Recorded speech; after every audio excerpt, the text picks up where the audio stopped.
Yeah, I see you, man. I see you, man. Big Philly, big business this year, man. Good morning. Welcome back. Salute to all the NBA communities. You guys are now rocking with the best, man. This is the best of seven sports talk.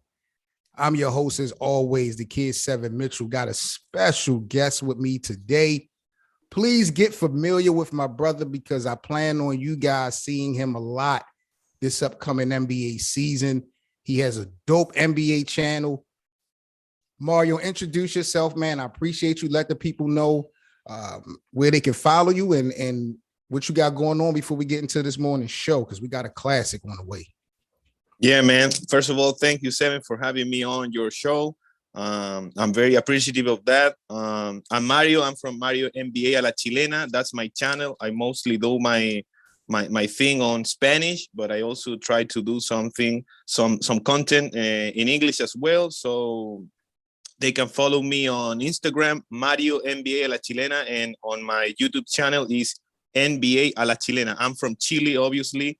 That's a country here in South America, and I'm a great fan of Seven. He does a great work, so I'm very glad to be here, man. Thank you.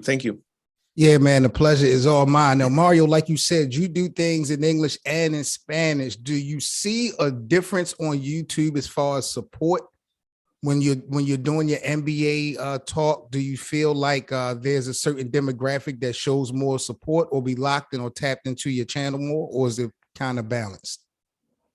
No, I think obviously most of my audience is from a Spanish speaking country. Okay. I've been gaining some followers from the US, from other countries, but most of the times, people that watch my content is from a Spanish speaking country. Yeah, Mario has some great content when it comes to the National Basketball Association. People, y'all already know I don't co-sign nothing that's not official. And trust me, man, my guy's legit. What kind of got you started into, talking about the NBA, or how long of a fan have you been, Mario, of basketball? Man, when I grew up, I was mostly a soccer fan, because obviously here in Chile and in South America, soccer is the biggest sport.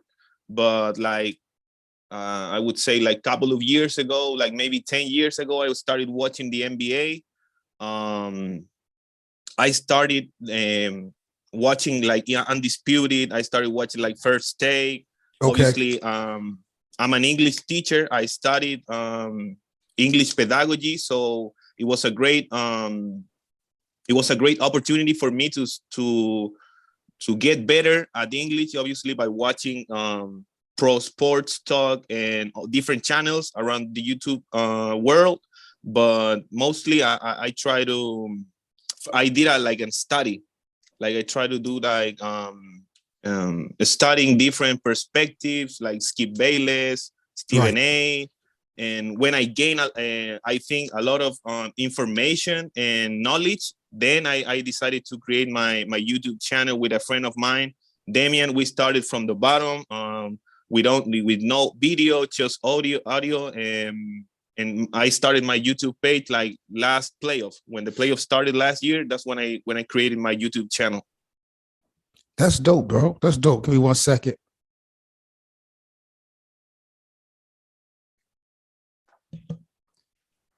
That's fire, man. So I do appreciate you once again, man, coming through. We got a dope show on the menu. So let's get things kicked off.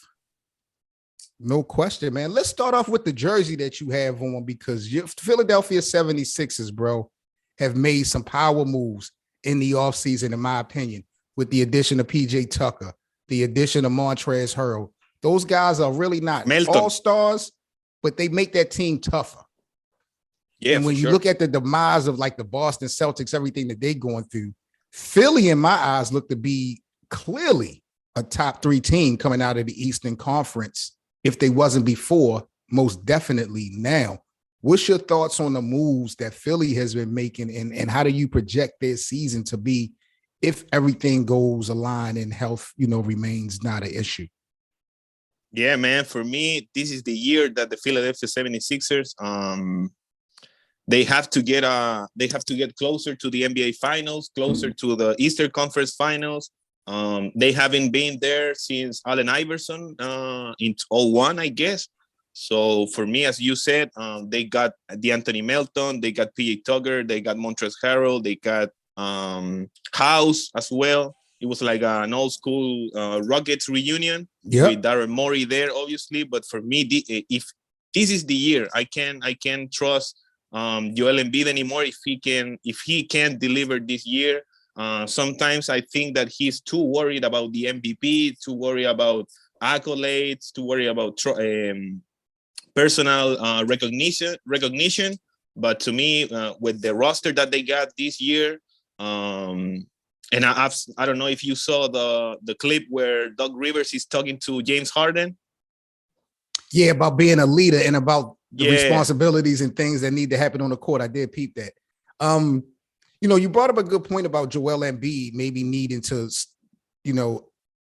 take outside his mental, those individual accolades, especially when we talk about the MVP race towards the end of the season. Some people feel like he got robbed 2 out of the last 3 seasons.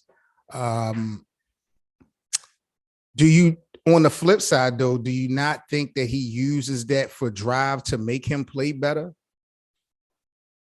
Like winning the MVP and the scoring title? Yeah. Do you think, even though it's an individual accolade, do you think that the thought of him being able to get it helps him play better in the second half of the season, or do you think it's actually a distraction?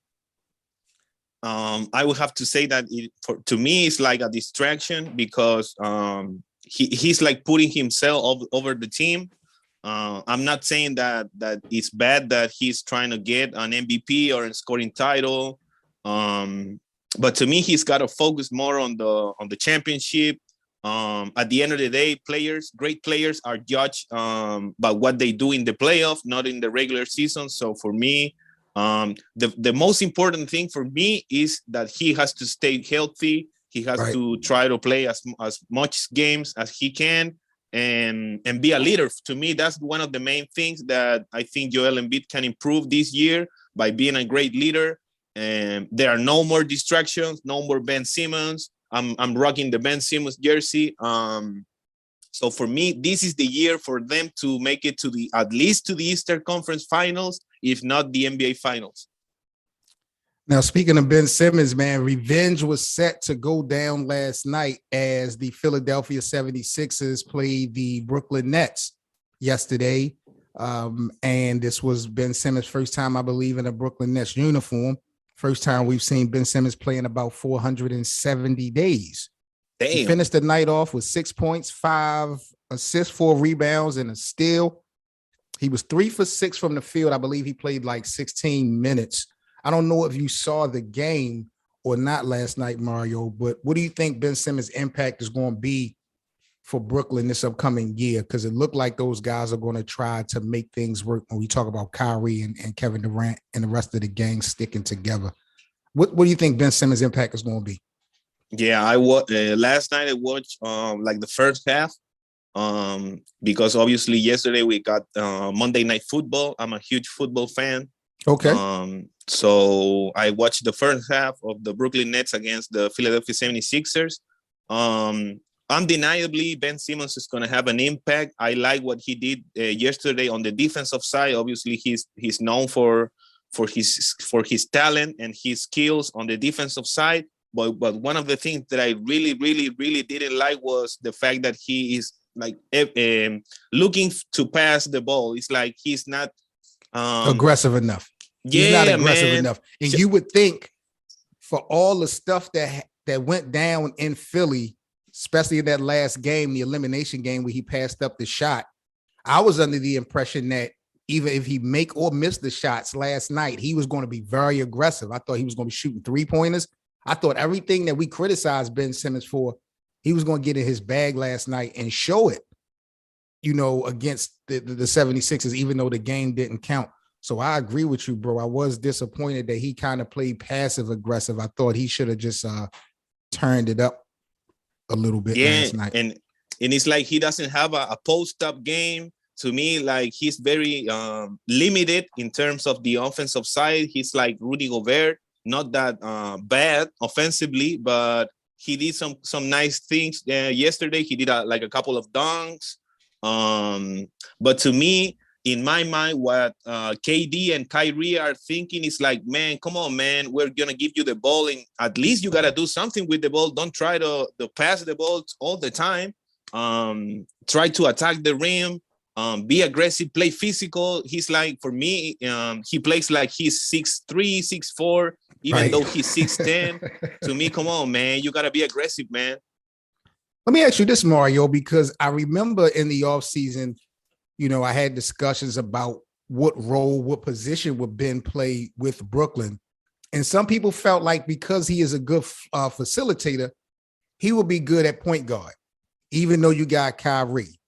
And on the scoring aspect, that takes the ball out of Kyrie Irving's hands and Kyrie can score. But I feel like Kyrie Irving's strength, his true power, is breaking down defenses, breaking down double teams. Kyrie's not going to be able to display his best power if he doesn't have the ball in his hand.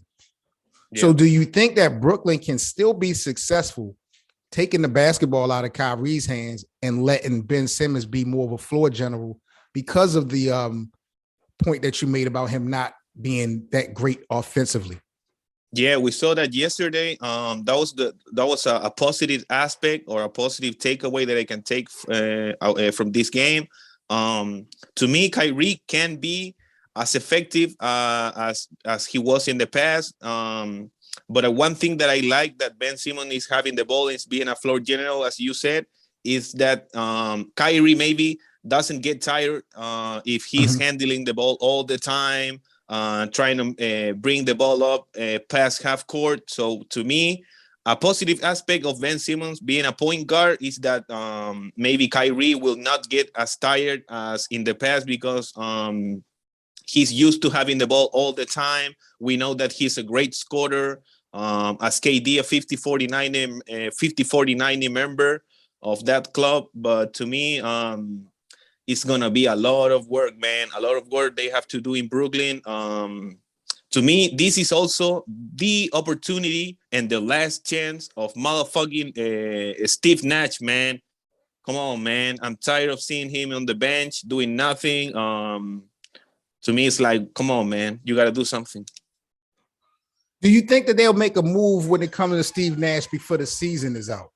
I mean, do you think that, because I don't see Brooklyn being so bad or having such a losing record that they'll be forced to get rid of the coach.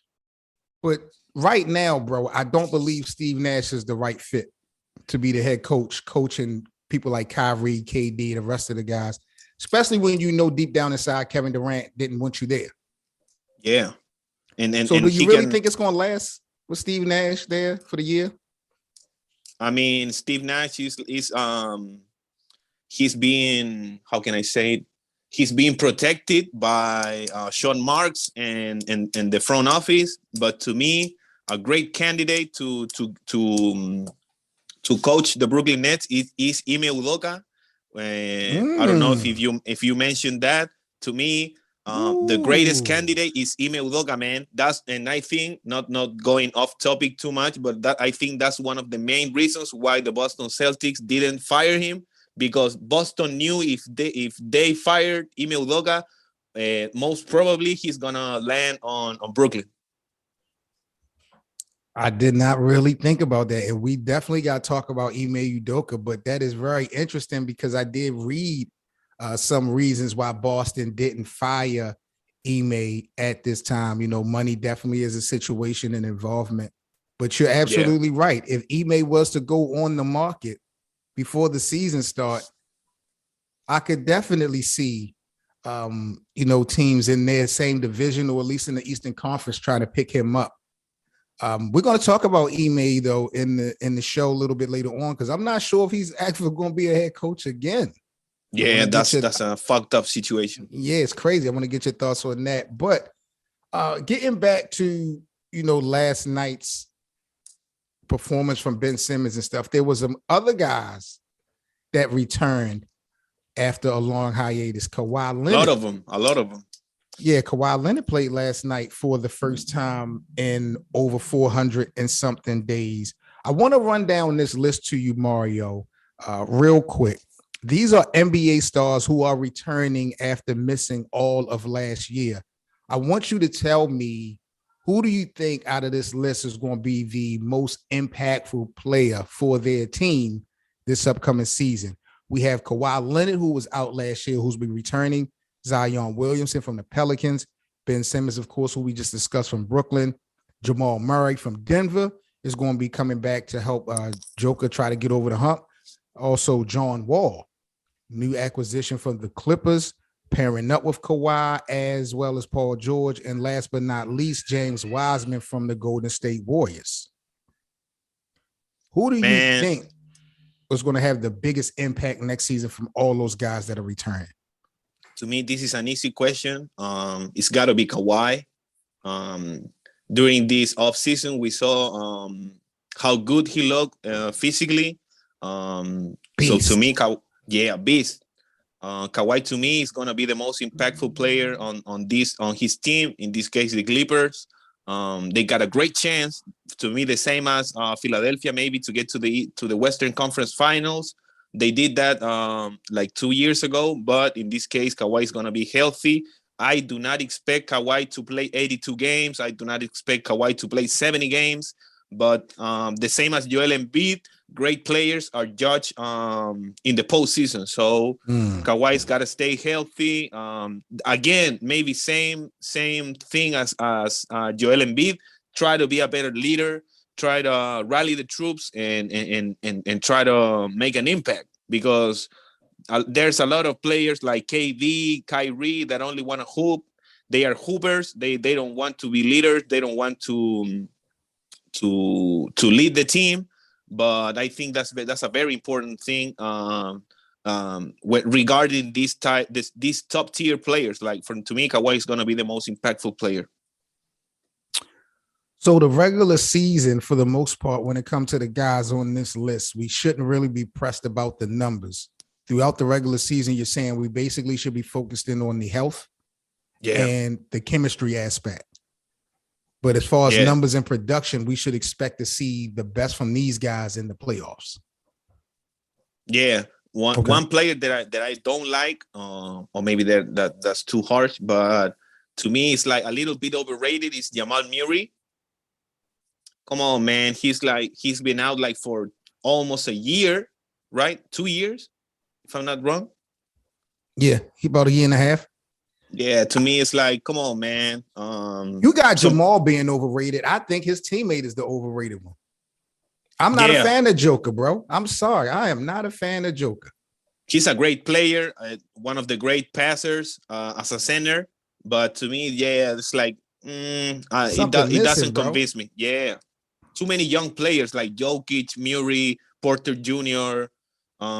They added Bruce Brown. They added KCP. But to me, there is something there that needs to click in order for them to be successful. When I look at this list, Mario, there is one name that definitely gives me cause to pause. I feel like it's do or die, and maybe I'm overreacting, but I feel like Zion Williamson, he has to show up this season, bro. He's looking like a bust to me. Yeah, his whole career. Yeah, he got to show up, bro. Even though we can be as great as fans of Zion, but what he has done on the floor is not like to what it doesn't match the hype that he when he entered the league. We saw him in high school killing some little white folks, but then in the NBA, it's been, as you have said, he looks like more of a bust instead of a superstar, of a great player, of a franchise player. If you could do it all over again, man, I'm pretty sure people would draft Ja Morant over Zion. You know, Zion went number one, and we ain't really seen much of nothing, but we see what Ja Morant has done for the Memphis Grizzlies. Do you think that maybe him being drafted there in New Orleans? Do you think maybe if he would have gone to another team with maybe better players or whatever, do you think that maybe that situation could have been different? Bro, that is a very interesting question, Mario. And I'm going to say maybe, because I like the core that New Orleans had and has today as far as players. But I don't get the vibe from any of those players or the coaches that would hold Zion responsible to make sure that he's in shape and condition from last year, 2 years ago, moving forward. So maybe if he was with another team that had more tough guys in the locker room, that would Miami, maybe. Yeah, Miami. Though that type of environment, that makes you hold yourself accountable for things on the court and off the court. That may actually been a problem, was the lack of discipline that he was getting from the higher ups in New Orleans, because he's a number one draft pick, and from his part too. But he's young, you know what I mean? So he's 22. I'll give him the benefit of the doubt. But you got to have people over top of you that's going to kind of school you, break you down, and kind of humble you and let you know what should be happening, what not should be happening. And I think by them losing Anthony Davis, and it seemed like there was no future for New Orleans, they get the number one draft pick.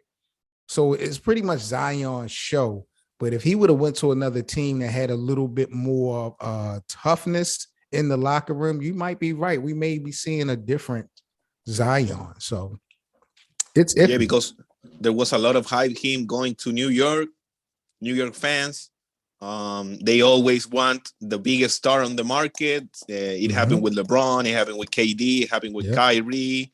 But come on, it's like he couldn't go to Golden State and play. He couldn't play with Draymond and Steph and them, and they would allow him to just not, work out and be conditioned. Kevin Durant wouldn't go for that. Yeah, Kawhi wouldn't go for that. They are trying to help you get better. They are not asking you something like, they are not asking you to go to college and get a degree. They are asking you to be in shape, to be disciplined, to be part of the team. Like we saw what CJ McCollum said when he was traded to the Pelicans, that that Zion didn't message him. So obviously there in the Pelicans, they only got CJ McCollum as a veteran. But to me, I agree with most of you have said, man. Let's talk about the LA Lakers real briefly, man. Now, LeBron James and Pat Bev last night. Damn. I don't know what happened last night, man. These guys shot a pathetic 1 for 12 from the field. LeBron lost by 30, 7. Right? Yeah, they lost by like 30 points to the Sacramento Kings. LeBron was 0 for 7 from the field. Pat Bev was 1 for 5. Russell Westbrook was the only player to shoot over 50%. However, Mario, there's reports coming out from Bleacher Report. The trade rumors are still going on with Russ. There's a report that the Lakers are seriously considering sending Russ and their 2 unprotected first-round picks to the Pacers for Miles Turner and Buddy Hield. What's your reaction, bro, to this whole drama with Russell and the Lakers? Is it best to just part ways? Do you feel like the Lakers are kind of disrespecting Russell with all these rumors and they not shutting it down? What do you think about everything when it comes to LA? Yeah, when it comes to LA, my first thought about Russell Westbrook is, come on, man, you're a grown ass man. You don't need to be you don't need an organization to cuddle you. You're a grown ass man. You don't need people to say good things about you, to say that you're gonna be the starter, that Russ is a great player, and blah blah blah. To me, Russ, he's been an issue, obviously, but to me, the Lakers need to get rid of him as soon as possible. I'm not a great fan of Russell Westbrook, and I have never been. So to me, Russ he has to show mental toughness, man. We've seen a lot from him. The 2K ratings, he had like a 78 76 rating. 78. It was terrible. Yeah, they did him dirty. Yeah, And we also saw the CBS top 100 players. He was like 98. To me, it's that I'm not saying that they need to be tough with him, but maybe there's not another option to make this thing work. Westbrook has to be better. But at the end of the day, if it doesn't fit with the team, they gotta move on, man. I wish there was something better out there automatically that would put the Lakers in a better position. I do like Buddy Hield. I do like Miles Turner. I do think they would help the Lakers if they were able to, get on the ball club. But at the end of the day, because you have a new head coach and Coach Ham, I think Rob Pelinka owes it to LeBron, AD, Russell, and the new coach to give it a try. Yeah. To give it an honest try. Maybe not all the way to the All-Star break, maybe to Christmas. But we got to see and be patient and figure out, what is what. What we witnessed last night, bro, did scare me. I know the game didn't count, but playing like that, shooting like that. So many young players. Yeah, man, I don't know. Shooting air balls. Do you think that Russell Westbrook is a winning player? I think Russell Westbrook is a winning player. I don't know if Russell Westbrook is the reason a team is going to win the championship. Yeah, that's a great point, man. That's a great point. And I don't know what team he would fit in with systematically that his attributes would help them win the championship. He got the skills, but I think teams that he could help win a championship don't need him because they got somebody at his position already that works well with their team. So I don't want to call him a loser, but it's hard to kind of gauge where could you put Russ to win the Larry O'Brien trophy. I'm not sure, bro. Yeah, he's not a first option. He's not a second option. He has to accept that he's a third option, and they got a maybe a real possibility to win the championship if the Lakers they gel. But to me, Russell is closer to being a loser player instead of a winning player. Absolutely.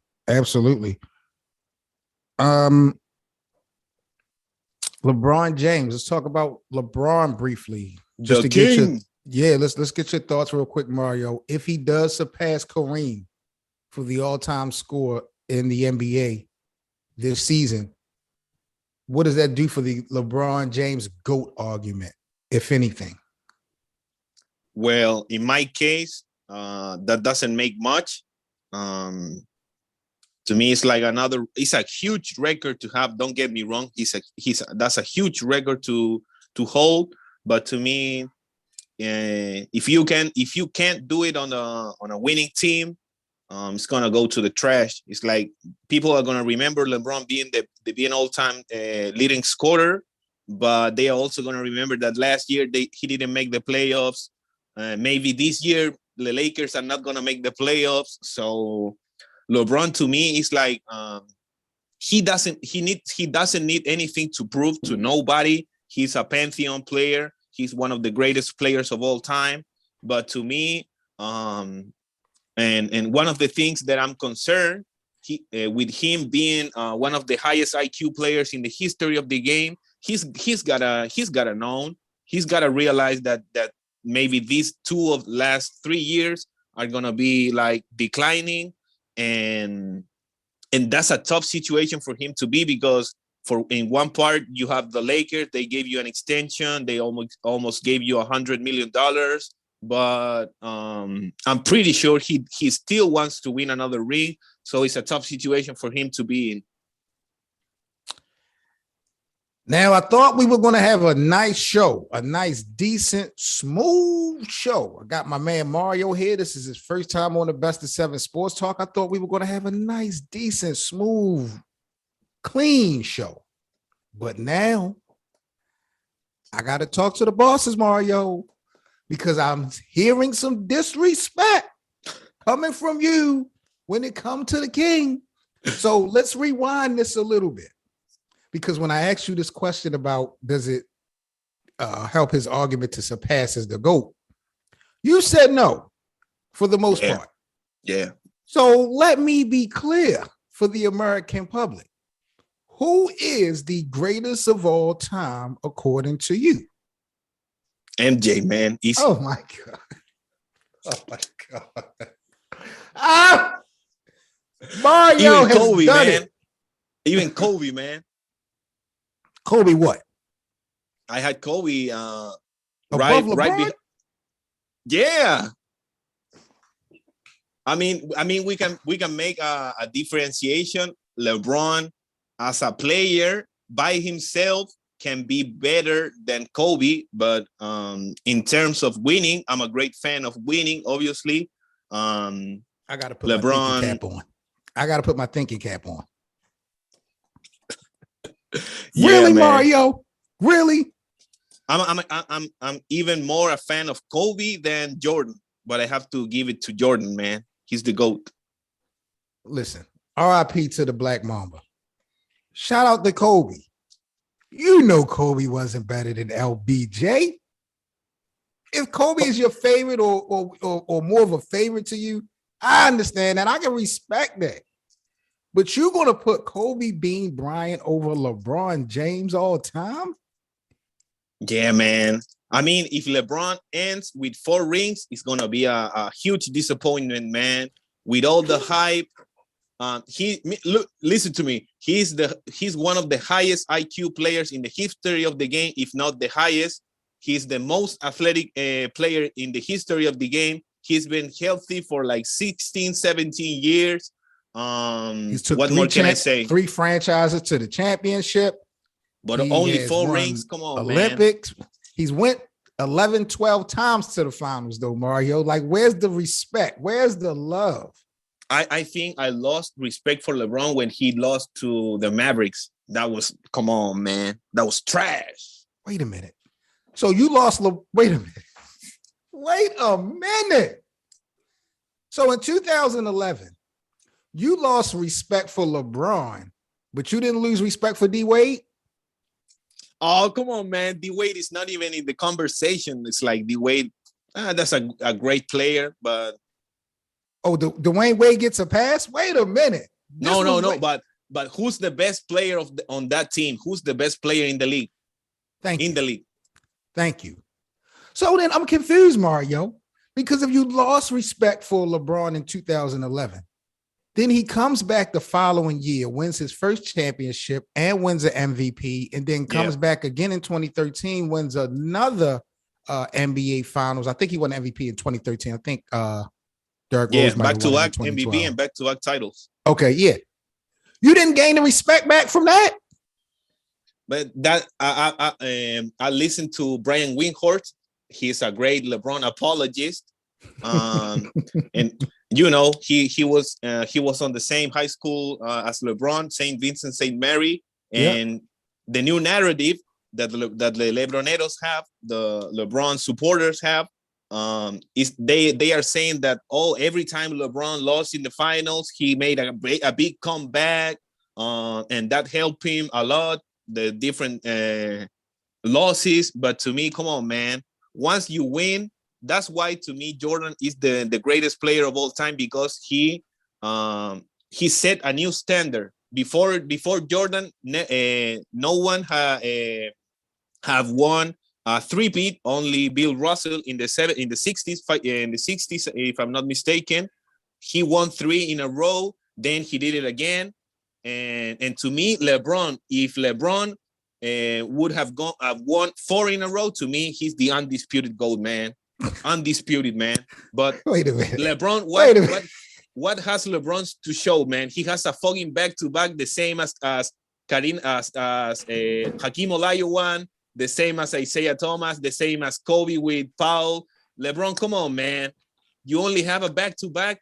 Come on, man. That's too little to be considered the GOAT, man. I got only a back-to-back. I gotta find Maverick Carter's email address. I need somebody give me Maverick Carter's email address. I need to email these guys and apologize for allowing Mario to come up here on this show and be so disrespectful to King James. So he wants to bring up the whole point about Jordan getting 2 3-peats. Okay, salute the MJ on that. Okay, along with Phil Jackson, Scottie Pippen, and the rest of the gang. Did we not watch LeBron James win back-to-back titles in Miami, take them to the championship 4 straight years, took the Cleveland Cavaliers to the championship back in 2007? How many did he promise? When he went to Miami, how many did he promise? Not 3, not 4. Yes. Not 5. Come on, man.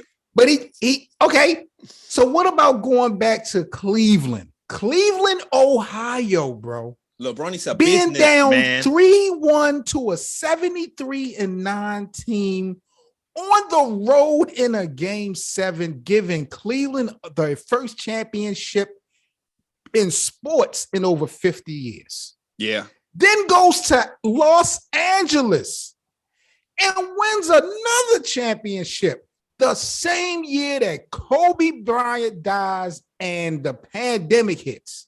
And they got to play in a bubble. He wins a championship then. Whatever.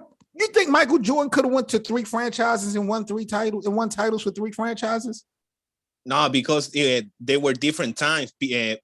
I have to give LeBron credit for being for having the power player empowered man to do that. I applaud him, but to me, I think I consider or one of the main aspects of a player when I'm considering him the GOAT is like being in the same franchise, man. For like LeBron had the opportunity to, I'm not going to say that I'm not expecting LeBron to be in the Cavs all his career, but in terms of legacy, I think that jumping from one team to another is going to affect his legacy. Wow. Wow. Wow. And I have a question for you. I have an answer. Who's the turnover leader in the history of basketball? You want to play my man LeBron like that? We want to. If that's what we doing today here on the Best of 7, we want to talk. That's the first question. I got 2 for you. What's the second one? This got to be LeBron. Yeah. But what's his usage rate? What's LeBron usage rate? I expect him to turn the ball over when he holds the ball more than anybody else. People criticize Russell Westbrook for turning the ball over, but they don't criticize LeBron the same way. But why is that though, Mario? Let's be complete. Because LeBron makes better decisions overall than Russell, right? Better than Westbrook. Yeah, he's one of the greatest passers of all time, LeBron. But the second question that I got for you. Who's the player that has missed most shots in NBA history? Ooh, what player has the most missed shot attempts? Yeah. In NBA history. During the modern era. Yeah. We talk about it. Regular season and postseason included. Yeah, or maybe I would have to go with Kobe. I don't have that. Yeah, Kobe. Yeah, it has to be Kobe. Yeah, Kobe it's putting Kobe. That basketball up. People criticize Kobe for being like a real shooter. Yeah, ball hog.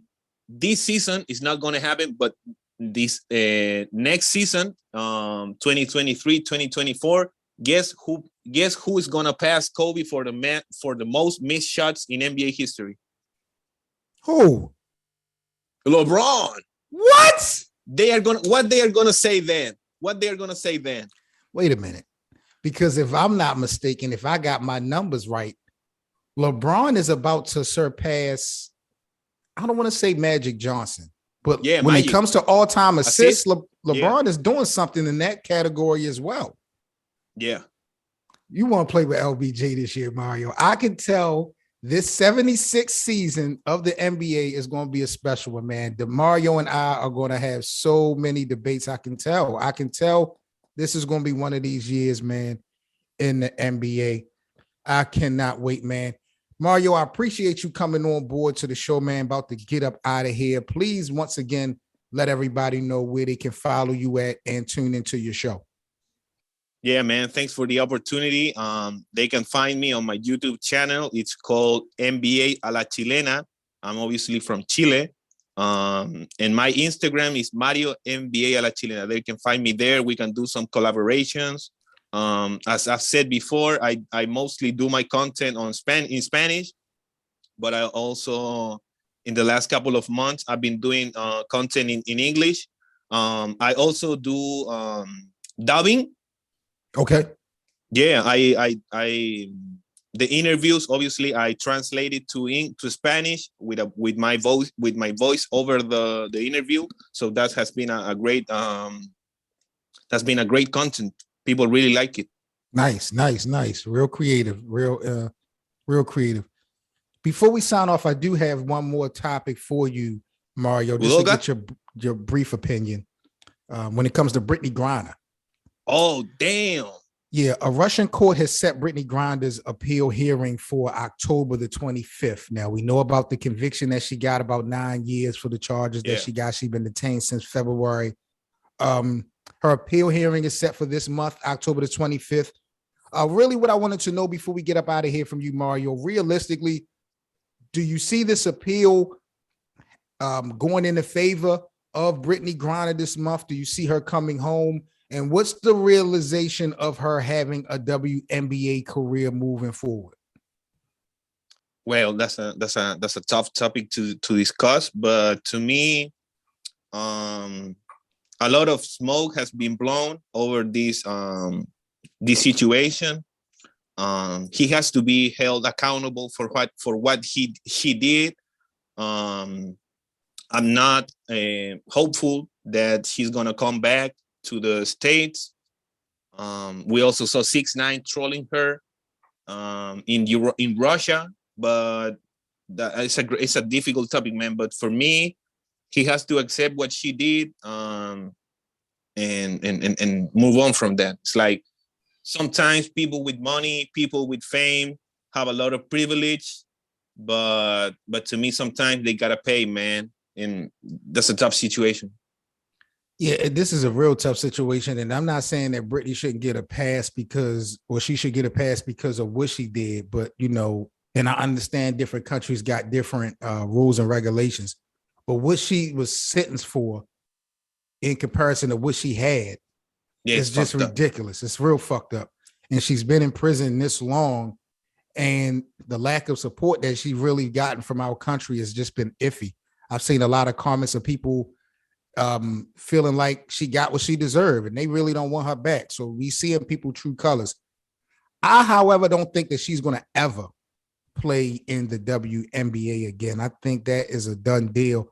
And it's kind of sad because she was definitely one of the rising superstars in that league, someone that was going to be able to carry the torch or assist with carrying the torch once people like Candace Parker and them left out. But I don't think that she's going to ever suit up again in the WNBA. But I hope this do work out for her, regardless of what the circumstances is. If she still has to be detained, I would just prefer it to be in the United States, like having her in Russia. That's a great way. For a decade for that little bit of stuff, like it's just out of pocket. But can I say a little something? Sure. I didn't remember that he was almost drafted by the Dallas Mavericks. That was a discussion to bring her to play in the NBA. Really? But I didn't know that. Yeah. Mark Cuban said when she was in Baylor, when she was eligible for the draft, that he was considering drafting her in the second round. Wow. Well, free VG, man. Yeah. That's all I can say. Mario, again, I appreciate you, bro. I did want to talk about Ime Udoka. I forgot about the Ime Udoka topic, but I do plan on joining your show very soon. Man. The next time you'll have me on, so maybe we can chop it up about Ime, Nia Long, and that whole Boston Celtics scandal on your show. But this is the Best of Seven Sports Talk, man. I'm Seven Mitchell. Salute to everybody out there in the live stream. Big up again to the NBA community. Be sure to check out this podcast, the Best of Seven Sports Talk, available on all listening platforms. and follow me everywhere on social media. I do follow back, and I appreciate the support. Big up again to my brother Mario. I'm Seven Mitchell with the Best of Seven Sports Talk, and we are signing off. Peace, y'all.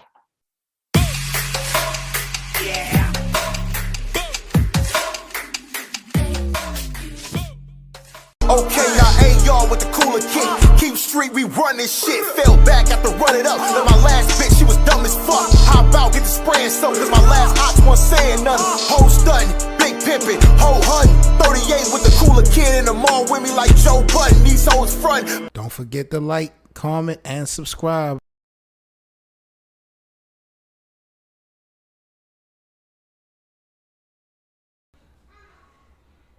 All right, man, I want to thank you guys for listening into another episode of the Best of Seven Sports Talk. I'm Seven Mitchell, man. Make sure you follow the show to be sure to be notified about the next episode. Also, I'll put the Linktree link in the description so you can follow us on social media as well as donate and contribute to our platform. See you guys again on the next episode. Peace.